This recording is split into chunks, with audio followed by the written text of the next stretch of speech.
Now, before the video begins, I want to pay my respect to Kazuki Takahashi, the author of Yu-Gi-Oh, who recently passed away. He died as a legend, saving a life, a few human lives actually, by diving to save some divers that were stuck. And unfortunately, he drowned. But yeah, the man died as a legend and left behind himself a massive, successful franchise that millions of people around the world love and will still love for many years to come. So yeah, rest in peace, Kazuki Takahashi. Now, the Yu-Gi-Oh manga is it holds a special place in my heart. All right, it's the first over 10 volume long manga that I actually collected, like physical volumes of it, and I have to say it's fucking wild. You know, it's like holy shit. I know when you hear Yu-Gi-Oh, you think of like children's card games and maybe like the Yu-Gi-Oh Bridge series or the Yu-Gi-Oh Duel Monsters anime or GX or 5Ds or but I'm telling you, the manga is so much wilder and so much better than the anime. So first off,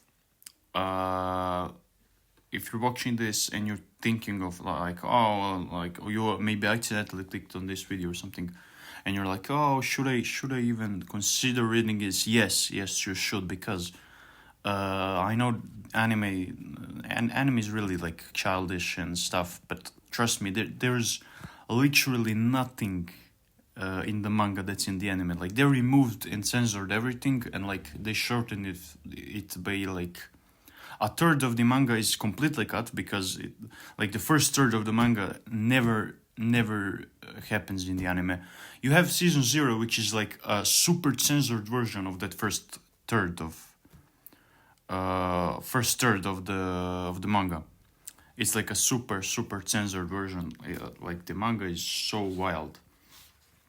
For example,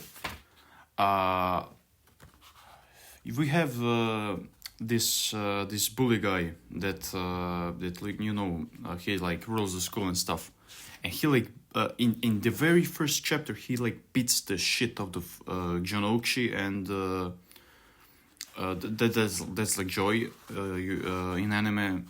So John Okshi and Honda, that's Tristan, the guy with hair in the Bridge series. So he like beats the shit out of him. And Yugi, who is possessed with this. I mean, you know Yugi, like he has two personalities and stuff, and he's like obsessed with possessed, not obsessed, possessed with this Yami guy who like appears when Yugi is in trouble, and he's the wildest fucker out there. Like he does every crime you can imagine, basically.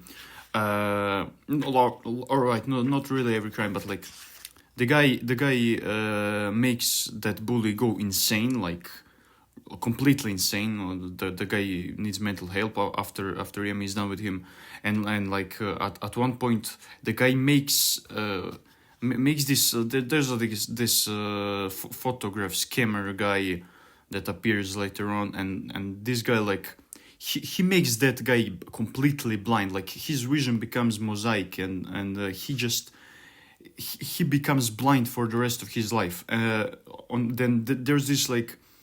There's this like school festival, and then there's like a table they want to take Yugi and his friends want this one table, but other like other bully guys, they already took the table, or so what Yami does is he like calls up this main bully guy at night, and he fucking murders him with some explosives and stuff by playing ice hockey, like not ice hockey, like that hockey thing. I don't know how it's called on English, but you see from the picture. So like he murders the guy just so he can have the table for that festival.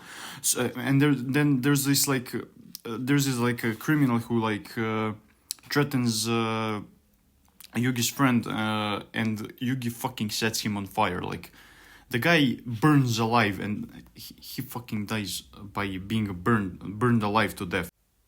It's fucking wild. And then like there's this guy who like plays loud music and stuff, and he's like a buff guy and all. And because he's like annoying, or like really annoying, Yugi makes him go deaf. Like it's crazy, it's insane. And the wildest part, all of this that I just talked about happens in volume 1. There's 38 volumes of this, and it just gets wilder and wilder from this point. Like the villains also, I think they're much better written than in the anime. Pegasus, I think he's like very well written compared to the anime. And also Bakura is probably one of my all-time favorite villains, like in manga overall, because it's so wild what they do with him. It's insane. But yeah, so my conclusion is, please give it a try if you hadn't, and if you have given it a try and gave up, please like try again. And because it's like miles above the anime. And I think like while I understand that the anime not many will enjoy because it's really childish and all, it's like it's literally just children's card games. The card games are like they are an important part, but they're not as important as in the anime, because the anime is all about the cards and they try to sell cards. This is not that. This is story first, cards like on the 4th place of importance, and in between it's a bunch of wild shit, you know. So yeah, please do give Yu-Gi-Oh a try. I really love that manga. It's definitely my top 5 all-time favorite manga. It's not my favorite. That place belongs to Death Note. But yeah, I kind of want to try this for a while now. I'll probably be making more and more videos on manga, and anime and books that I enjoy, because I find that content. I like making that content. I need to also to work on my speaking of English, yeah, because I don't really speak English a lot. I write much more than I speak, because it's not my native language, of course. If you couldn't tell, I mean. And yeah, I have much more, or many more manga that I want to talk about and that I want to recommend and that I want you to never touch also. So yeah, that's about all I had to say. Bye.